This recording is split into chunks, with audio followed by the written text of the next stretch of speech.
Hello दोस्तों, सभी को नमस्ते। मैं हूं सौरभ सर, अपने YouTube channel only future points में स्वागत करता हूं। आज की हमारी क्लास है फिजिक्स। देखिए, मैं आपको यूपी बोर्ड के जितने भी एग्ज़ाम आते हैं उसमें से फिजिक्स भी एक इम्पॉर्टेंट रोल अदा करता है। इसमें से मैं आपको बहुत सारे इंपॉर्टेंट फार्मूलों को बताने वाला हूं। फिर इसके बाद हम टॉपिक बाई टॉपिक इनको सॉल्व करने की कोशिश करेंगे, तो सभी सॉल्व किए जाएंगे आगे। तो मैं कुछ फार्मूले, इंपॉर्टेंट फार्मूलों को बताने वाला हूँ, जो आप लोग इनको अच्छे से कंटेस्ट कर लेना और एक बार अच्छे से समझ लेना, क्योंकि ये फार्मूले ही सबसे ज़्यादा मेन होते हैं। देखिए, यहाँ से पहले की शुरुआत इसमें होती है वैद्युत आवेश से। देखो यहाँ पर इसमें पहले ये क्लास 12th है, पार्ट ए सब्जेक्ट फिजिक्स। इसको पार्ट बी में फर्स्ट पेपर आपका दो पार्टों में मिलेगा, पार्ट ए और पार्ट बी में। देखिए, पहले नंबर पे है वैद्युत आवेश। वैद्युत आवेश तो इसका फार्मूला होता है Q बराबर NE। Q बराबर NE। और यहाँ पर देखो, यहाँ पर Q वैद्युत आवेश है, क्यों को हम लोग वैद्युत आवेश कहते हैं क्यों, और इसका मात्रक होता है कूलाम। यहाँ पर E इलेक्ट्रॉन का आवेश है 1.6 × 10⁻⁹ कूलाम, ये प्रमाणित होता है। फिर देखो यहाँ पे मैंने नोट्स लिखा हुआ है, आवेश का मात्रक कूलाम होता है। ठीक है, आवेश का मात्रक कूलाम, इसका कैपिटल C होता है, इसलिए क्योंकि ये वैज्ञानिक के नाम पर होता है। ठीक है, अब देखिए आवेश, समान आवेशों में आकर्षण, असमान आवेशों में आकर्षण। देखो, असमान आवेशों में आकर्षण अथवा समान आवेशों में प्रतिकर्षण बल लगता है। देखिए, आवेश दो प्रकार के होते हैं, प्लस और प्लस होता है ना, तो और माइनस होता है, तो इसमें लगता है प्रतिकर्षण। असमान आवेशों में आकर्षण लगता है और इसमें प्रतिकर्षण लगता है। जब दो प्रकार के अलग अलग आवेश आ जाते हैं तो प्रतिकर्षण लगता है। एक प्लस हो दूसरा माइनस हो, या पहला माइनस हो दूसरा प्लस हो, तो ये दोनों आवेश रहेंगे तो आकर्षण बल लगेगा। और ये ध्यान रखिएगा, इलेक्ट्रॉन पे जो होता है, इलेक्ट्रॉन पे माइनस चार्ज होता है, तो ये जिस पदार्थ पे जाता है उसकी ऋणात्मकता बढ़ जाती है, और जिस पदार्थ से हटता है, जिस पदार्थ से निकल जाता है, वहाँ पे धनात्मक चार्ज आ जाता है, क्योंकि वहाँ से इलेक्ट्रॉन यानी माइनस चार्ज खत्म हो गया है। ठीक, तो ये वैद्युत आवेश था। अब इसके सेकंड नंबर पे आता है कूलाम का नियम। कूलाम का नियम, इसका फॉर्मूला होता है F बराबर 1/4πε0 Q1 Q2/r²। यहाँ पर 1/4πε0 निर्वात की विद्युशीलता है। इसका मान होता है 9 × 10⁻⁹ newton meter square upon coulomb square. यहाँ से ε0 का मान अलग होता है 8.86 या 8.85 × 10⁻12 कूलाम स्क्वायर बटे न्यूटन मीटर स्क्वायर। ठीक है, तो ये कूलाम का नियम है। इसमें आकर्षण प्रतिकर्षण बल का लगता है फॉर्मूला, तो 1/4πε0 Q1 Q2/r²। अब देखिए, इसके थर्ड नंबर पे है विद्युत क्षेत्र। विद्युत क्षेत्र कैपिटल E बराबर F/Q फार्मूला होता है इसका। कैपिटल E बराबर F/Q। इसका मात्रक जो होता है न्यूटन अपान कूलाम। इसके मात्रक 3 है, न्यूटन अपान कूलाम है, और दूसरा है वोल्ट अपान मीटर, ये V/D से निकलता है। तीसरा है जूल अपान कूलाम इंटू मीटर। ये बहुत ही मोस्ट इंपॉर्टेंट मात्रक हैं, क्योंकि कई बार एग्जाम में मात्रक ऑप्शन में पूछे जाते हैं। अब देखिए, यहाँ पर आता है एक बिंदु आवेश के कारण विद्युत क्षेत्र की तीव्रता। ये फार्मूला होता है E बराबर 1/4πε0 Q/r²। ठीक है, अब इसके बाद इसमें टॉपिक है वो थ्योरेटिकल है, उसको पढ़ लेना है, वैद्युत क्षेत्र रेखाएं एवं उसके गुण। ठीक, तो ये डिफिनेशन में याद कर लेना। फिर इसके बाद आता है वैद्युत द्विध्रुव आघूर्ण, P बराबर Q × 2L। इसका मात्रक होता है कूलाम इंटू मीटर। ठीक, अब इसके बाद देखिए बलयुग्म आघूर्ण। इसका फार्मूला होता है टाउ बराबर PE sin थीटा। इसका जो मात्रक होता है बलयुग्म आघूर्ण का टाउ, तो न्यूटन इंटू मीटर होता है। फिर इसके बाद आता है वैद्युत फ्लक्स। वैद्युत फ्लक्स का जो सूत्र होता है फाई बराबर EA cos थीटा। ये अदिश राशि है, तो इसमें डॉट गुणन होगा, ध्यान रखिएगा। और इसका जो मात्रक होता है वोल्ट इंटू मीटर होता है। फिर इसके बाद आता है गॉस की प्रमेय, जो सबसे मोस्ट इंपॉर्टेंट है। ये मोस्ट इंपॉर्टेंट टॉपिक में आता है गॉस की प्रमेय। इसका फॉर्मूला होता है फाई बराबर Q/ε0, यानी आवेश था उसके 1/ε0 गुना के बराबर होता है। ये होती है गॉस की प्रमेय। अब गॉस की प्रमेय में दो अनुप्रयोग जो कि बहुत ही इंपॉर्टेंट होते हैं। पहला है अनंत लंबाई के एक समान सीधे तार पर विद्युत क्षेत्र की तीव्रता, E बराबर λ/2πr∈0, तो ये फॉर्मूला है। और दूसरा है एक समान आवेशी समतल अनंत चादर के कारण विद्युत क्षेत्र की तीव्रता E बराबर σ/2ε0। यहाँ पे जो देखिए, यहाँ पे जो लैम्डा आया है उसको हम लोग कहते हैं आवेश का रेखीय घनत्व, और यहाँ पर जो सिग्मा आया है उसको कहते हैं हम लोग आवेश का पृष्ठ घनत्व। तो यहाँ पर देखिए आवेश का रेखीय घनत्व लैम्डा बराबर Q/L। इसका होता है प्रति एकांक लंबाई में प्रवाहित आवेश की मात्रा को आवेश का रेखीय घनत्व कहते हैं। क्यों ऊपर है तो क्यों से जो मात्रक होता है कूलाम, और एल नीचे है तो एल से जो मात्रक होता है वो मीटर। तो इस तरीके से रेखीय आवेश घनत्व का जो मात्रक आता है कूलाम अपान मीटर निकल के आ जाता है। फिर इसके बाद देखिए आवेश का पृष्ठ घनत्व। आवेश का पृष्ठ घनत्व होता है सिग्मा बराबर Q/A, यानी मात्रक क्या होता है कूलाम अपान मीटर स्क्वायर। तो ये C लिखा है अपान मीटर स्क्वायर, यानी आवेश के पृष्ठ घनत्व का मात्रक क्या हो गया कूलाम अपान मीटर स्क्वायर, ये फार्मूला होता है सी ए क्यू अपान ए। तो इस तरीके से ये फार्मूला हो गया। फिर इसके बाद देखो वैद्युत विभव, सबसे इंपॉर्टेंट है वैद्युत विभव। तो यहाँ पे वैद्युत विभव लिखा है V बराबर डब्ल्यू अपान क्यू। डब्ल्यू कार्य है तो कार्य का मात्रक जूल होता है, ठीक है। और इसके व्यवहारिक मात्रक बहुत सारे होते हैं, जैसे वोल्ट होता है, और इसके बाद वोल्ट के बाद आता है यहाँ पर न्यूटन मीटर अपान कूलाम, ये भी मात्रक होता है। तो ये भी बहुत सारे इंपॉर्टेंट मात्रक हैं जो कि बहुत ही पढ़ने हैं। वैद्युत विभव हो गया। अब देखो कुछ आगे इंपॉर्टेंट फार्मूलों को हम लोग पढ़ते हैं। जैसे कि देखिए इसमें निगमन दिया गया है किसी एक बिंदु आवेश के कारण वैद्युत विभव का निगमन। तो ये निगमन करना है, इसका फार्मूला होता है V बराबर 1/4πε0 Q/r²। यदि यहाँ से मात्रक पूछा जाए तो मात्रक वही होगा जो अभी हमने बताया था। मात्रक विभव का वोल्ट होता है। फिर समविभव की पृष्ठ की परिभाषा, ये थ्योरेटिकल है जो कि थ्योरेटिकल में पढ़ना है, ठीक है।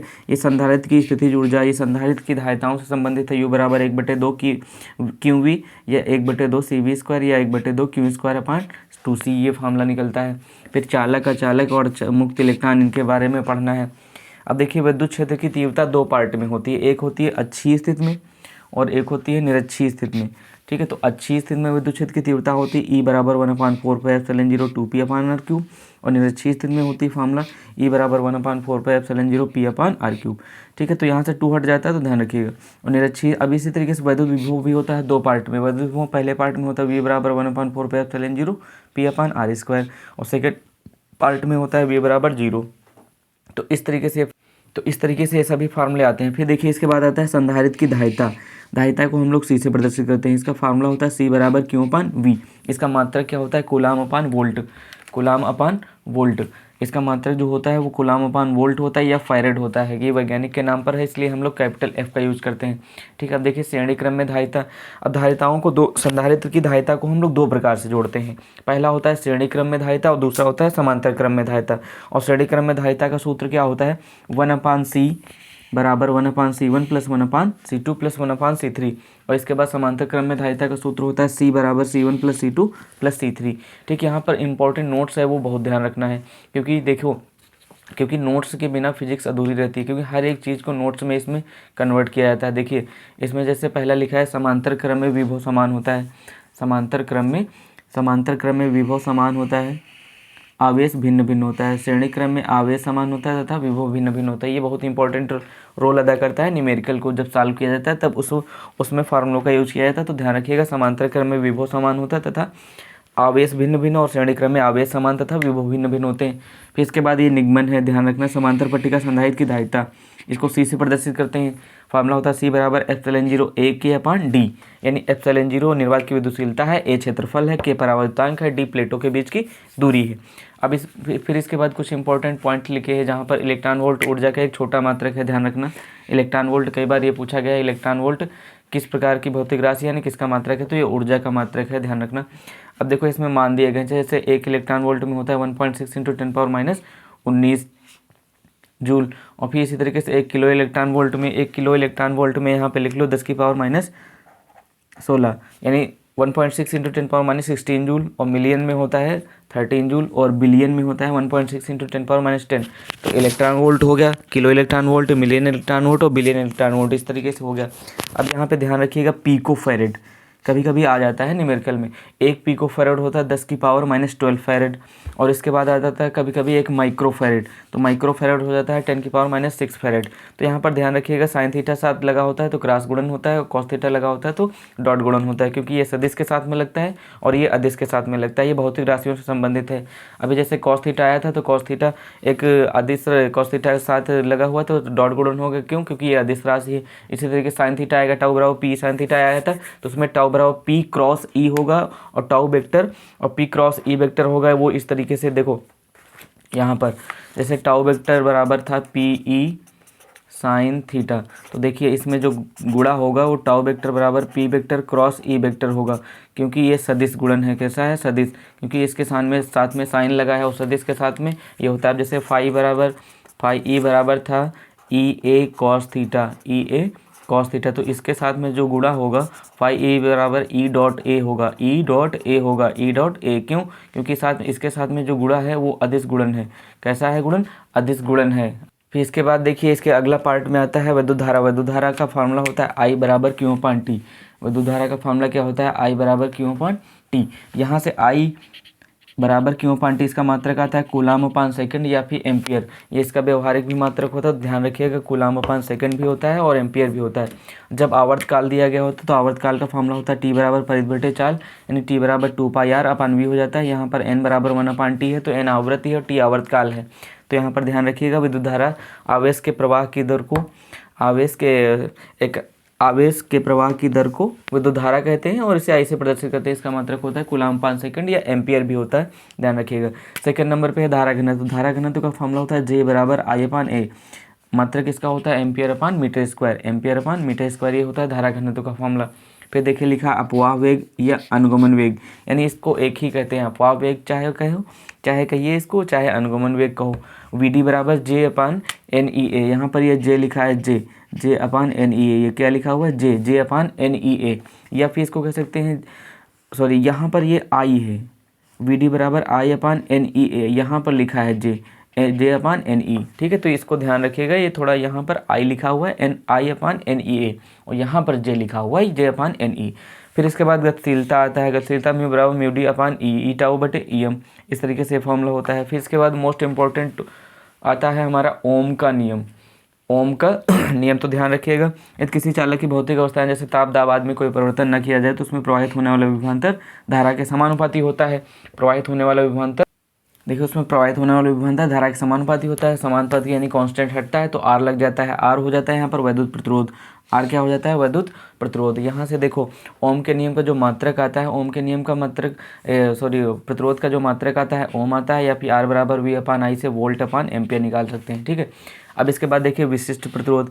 विशिष्ट प्रतिरोध बराबर रो बराबर होता है आर ए अपान एल, या इसको ई अपान जे भी कहते हैं। इसका मात्रक ध्यान रखिएगा, विशिष्ट प्रतिरोध का जो मात्रक होता है ओम इंटू मीटर होता है। विशिष्ट प्रतिरोध का मात्रक क्या होता है ओम इंटू मीटर। उसी तरीके से वैद्युत चालकता, यानी विशिष्ट प्रतिरोध के व्युत्क्रम को हम लोग वैद्युत चालकता कहते हैं। ये सिग्मा लिखा है, ये सिग्मा है, ये रो है, सिग्मा अपान 1 अपान रो। तो यहाँ पर मात्रक इसका आ जाता है ओम इंटू मीटर की पावर -1 यानी इनवर्स। तो ये सिग्मा हो जाता है, ये रो हो जाता है प्रतीक के लिए, या आप प्रतीक कोई भी दर्शा सकते हैं, उससे कोई इफेक्ट नहीं पड़ता है कि आप कौन सा प्रतीक यूज करते हैं, ठीक है। तो इसके बाद आता है विद्युत शक्ति। विद्युत शक्ति यानी पावर, पावर से इसको पी से प्रदर्शित करते हैं।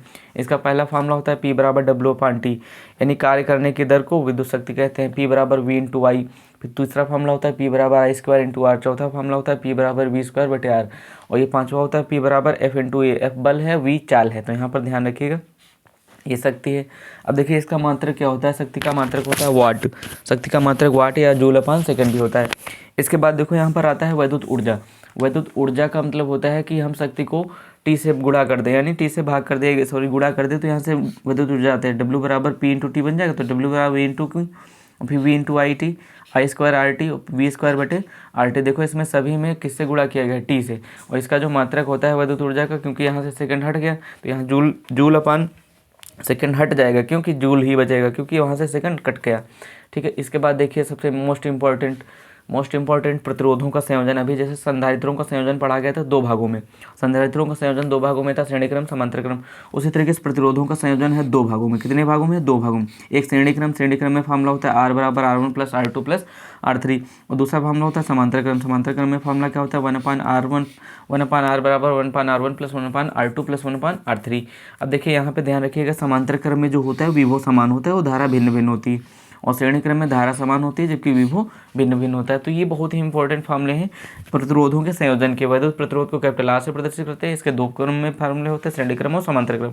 तो श्रेणी क्रम का जो सूत्र होता है कैपिटल आर बराबर R1 plus R2 plus R3, और समांतर क्रम का जो सूत्र होता है 1 अपान आर बराबर 1 अपान R1 प्लस 1 अपान R2 1 प्लस 1 अपान। अब इसके बाद देखिए सेल का विद्युत वाहक बल ई बराबर डब्ल्यू अपान क्यू से प्रदर्शित करते हैं। इसका जो मात्रक आता है जूल अपान सेकंड। फिर इसके बाद देखो विभवांतर तथा आंतरिक प्रतिरोध में संबंध। इसका फॉर्मूला होता है ई बराबर V plus I R. Capital E बराबर वी प्लस आई आर। यहाँ पर कैपिटल ई भी सेल का विद्युत वाहक बल है, कैपिटल ई, और वी है विभवांतर, आई है धारा, और आर है आंतरिक प्रतिरोध। यहाँ से इसी से फॉर्मूला जब निकालते हैं तो आर बराबर निकल के आता है ई अपान वी माइनस का 1। अब देखिए यहाँ पर सेलों को संयोजन किया जाता है, यानी सेलों को जोड़ा जाता है। तो सेलों को मुख्यतः 3 प्रकार से जोड़ा जाता है। कितने प्रकार से जोड़ा जाता है, 3 प्रकार से। सेलों का श्रेणी क्रम में संयोजन, सेलों को हम लोग 3 प्रकार से जोड़ते हैं यानी श्रेणी क्रम में। और श्रेणी क्रम का फॉर्मूला आई बराबर एन ई बटे capital R plus small N into R. N और एम एन और सेलें होती हैं, इनको जो है निगमन में अच्छे से पढ़ा जाता है। फिर समांतर क्रम में जोड़ते हैं तो इसका फॉर्मूला होता है आई बराबर एन ई बटे N capital R plus small R. और फिर इसको जोड़ा जाता है मिश्रित क्रम में। मिश्रित क्रम में फॉर्मूला होता है आई बराबर एम एन ई बटे M R plus N R, इस तरीके से। और फिर इसके बाद आता है V2 टू से, तो जो कि बहुत ही इंपॉर्टेंट होता है। इसका संतुलन का सूत्र होता है P बटे क्यू बराबर R बटे S।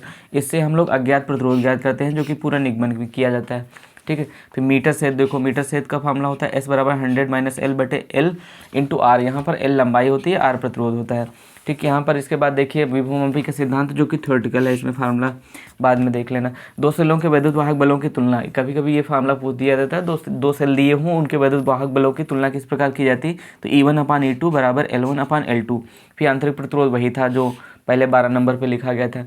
अब देखिए यहाँ पर क्वेश्चन लिखा है किरचॉफ के नियम। किरचॉफ के नियम दो होते हैं। कितने नियम होते हैं किरचॉफ के? दो नियम होते हैं। प्रथम नियम सिग्मा आई बराबर 0, इसका मतलब होता है किसी भी संध पर मिलने वाली समस्त धाराओं का बीजगणितीय योग शून्य होता है। ये किस सिद्धांत पर कार्य करता है? आवेश के संरक्षण सिद्धांत पर कार्य करता है। इसके बाद आता है द्वितीय नियम। द्वितीय नियम जो होता है सिग्मा आई आर, यानी धारा और प्रतिरोधों के गुणनफल का मान विद्युत सेल के विद्युत वाहक बल के मान के बराबर होता है। ये जो है सो ऊर्जा संरक्षण के सिद्धांत पर कार्य करता है। तो ये बहुत ही इंपॉर्टेंट है, जो कि किरचॉफ के नियम थ्योरेटिकल की दृष्टि से बहुत इंपॉर्टेंट है, क्योंकि सबसे ज़्यादा किरचॉफ के नियम ही पूछे जाते हैं। तो हम आपको फर्स्ट पेपर का पूरा फिजिक्स का एनसीईआरटी का 2 पार्ट में फार्मूलों को बताएंगे। ये पहला पार्ट था, दूसरा पार्ट बहुत जल्दी आएगा, उसमें सारे फार्मूले बताए जाएंगे और फिर इंपॉर्टेंट टॉपिकों को हम पढ़ा देंगे, जिससे कि आपके नंबर 95% से ऊपर ही आए, ठीक है। देखो इसके बाद लिखा है प्रतिरोधों में एक ही रास्ते पर पड़ने वाले सभी प्रतिरोधों को श्रेणी क्रम में जोड़ा जाता है तथा विभिन्न रास्तों पर पड़ने वाले सभी प्रतिरोधों को समांतर क्रम में जोड़ते हैं। तो यहाँ पर ध्यान रखिएगा, क्योंकि जब कई सारे प्रतिरोध होते हैं ना, जब सर्किट बना होता है, चित्र बना होता है, तो उसमें हमको चित्र से निकालना होता है प्रतिरोध का मान, या ऐसे कह सकते हैं तुल्य प्रतिरोध का मान निकालना है। तो कैसे निकाला जाता है? तो उसमें ध्यान रखना, एक ही रास्ते पर पड़ने वाले सभी प्रतिरोधों को श्रेणी क्रम में जोड़ा जाता है, तो भिन्न भिन्न रास्तों पर पड़ने वाले सभी प्रतिरोधों को समांतर क्रम में जोड़ा जाता है, ठीक है। Thank you. यहाँ पर लिखा है 22 और अवसर, मैंने इस पूरा इसी तरीके से लिखा है पूरा, ठीक है। मिलते हैं। चैनल को सब्सक्राइब, लाइक और कमेंट जरूर करें और शेयर करें, अधिक से अधिक लोगों में पूरा वीडियो देखें। Thank you.